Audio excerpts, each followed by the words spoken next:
Deathless Divide by Justina Ireland is the sequel to Dread Nation, book 2 of this series of sorts.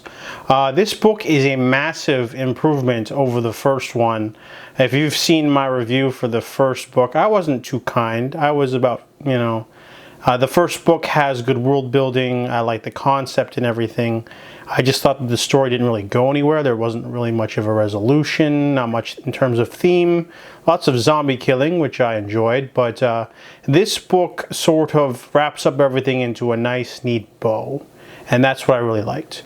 So this book is divided into two parts. The first part being the sort of leftover story of what happened in the last book. A group of survivors is being chased by a horde of undead. They call them shamblers in this book. So the shamblers are on their tail, they're trying to escape, and they end up in another town where they meet some new faces and old faces, and whenever they bump into a town, there's always going to be like power dynamics and things like that, so things quickly go haywire, and the book decides to do probably the smartest move yet: time skip. This allows characters to go on other adventures and do other things, have things happen to them. It changes the sort of mood, and then the book becomes more of an adventure. It's a lot of fun. There's a lot of nice character development moments, to have a character, just be like, oh, wow, you're rough now because, you've been gone for so long.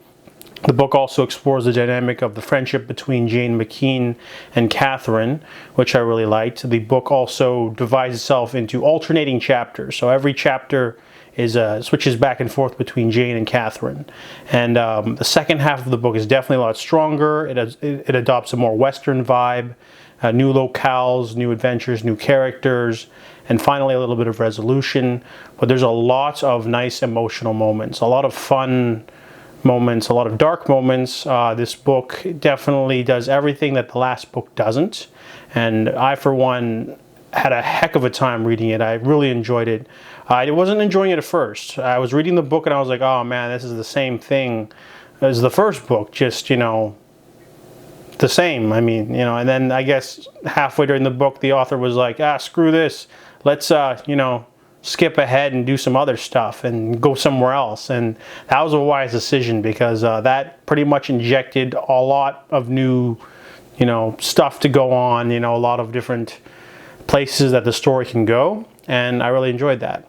In terms of zombie stuff, they actually step away a little bit this time. I really like that too, because the first half of the book is like all about, oh, zombies, the undead are on, they're always here.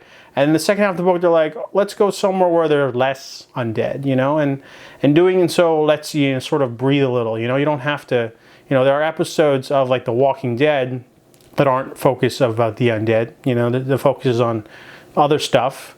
So this book is very similar, there's, some zombie action, but they sort of step away from that a little bit, and I for one really enjoyed this book. If you have not read either book, you could probably get away with just reading the second one, but I think the full experience would be to read both. So Dread Nation is a meh book, but this one, Deathless Divide, fantastic read for me. I really enjoyed it and I recommend it.